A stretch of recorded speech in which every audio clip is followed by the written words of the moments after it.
And good evening once again. Day 9 of the Biden administration, and the state of our nation is such that the fortress now surrounding the Capitol building following the January 6th insurrection may soon be made permanent.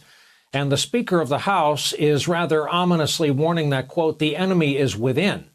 Today, the acting chief of the Capitol Police Department recommended the fence remain around our Capitol building indefinitely, and that there be a backup force always stationed nearby to respond to any such violence. This follows yesterday's warning from our own Department of Homeland Security about the potential for attacks by those inspired by the assault 3 weeks ago now.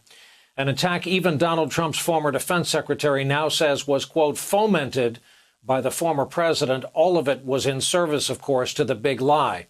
Since January 6th, a lot of members of Congress are now reporting they've received threats to their lives while in Washington and back home in their districts. 32 members of Congress have now asked House leadership for more protection. We will probably need a supplemental for more security for members when the enemy is within the House of Representatives. A threat that members are concerned about, in addition to what is happening outside. What exactly did you mean when you said that the enemy is within? What exactly did you mean? It means that we have members of Congress who want to bring guns on the floor and have threatened violence on other members of Congress.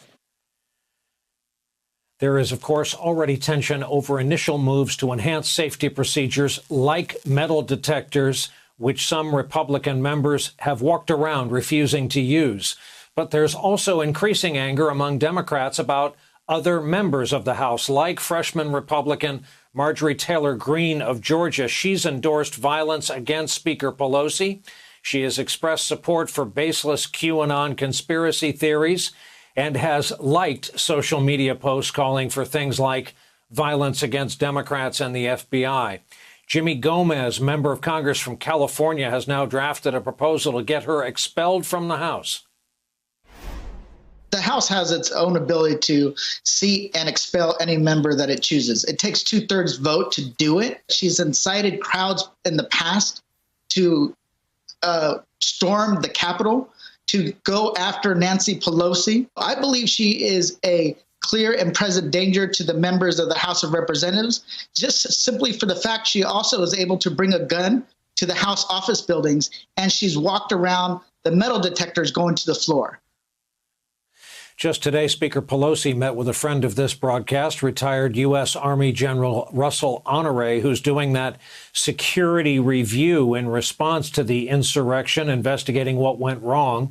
President Biden now has the task of trying to push his agenda forward despite this tense atmosphere in the legislature. Today, his focus was on health care. He signed executive orders revoking Trump's abortion restrictions and expanding Obamacare with a special enrollment period for those who lost their insurance because of the ongoing and uncontrolled pandemic. Biden also gave his most direct defense so far for the need for executive action. Today I'm about to sign 2 executive orders, and basically the best way to describe them, to undo the damage Trump has done.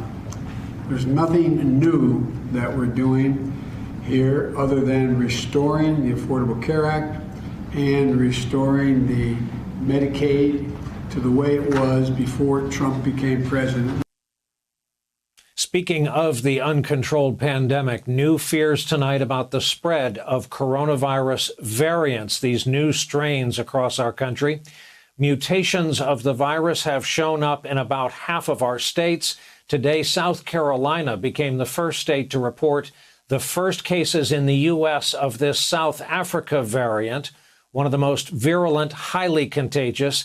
It was found in 2 patients who had not traveled to South Africa. The new president trying to get his nearly $2 trillion relief bill passed with bipartisan support, he hopes. New York Times and other outlets are reporting Democrats are getting ready to push the measure through Congress with or without Republican votes. Tonight, the White House indicated that it was prepared to move fast. If the American people don't have certainty about being able to put food on the table, when we hit this unemployment cliff in March, if we aren't able to plan for how we're going to reopen schools, this can't be a game that's played where we wait and wait and wait and negotiate and negotiate and negotiate. But at the end of the day, he also has his principles, and he is not going to break this bill up. NBC News has learned President Biden has directly reached out to at least 2 GOP senators this week, including newly reelected Susan Collins of Maine and Rob Portman of Ohio, who's retiring from the Senate. There was also this today. House Minority Leader Kevin McCarthy at Mar-a-Lago with Donald Trump. A spokesman said Trump's agreed to work with McCarthy in the form of a statement on helping the Republican Party to become a majority in the House. And in true Trumpian fashion, the statement went on to say this, and ask yourself who this sounds like. Quote, President Trump's popularity has never been stronger than it is today, and his endorsement means more than perhaps any endorsement at any time.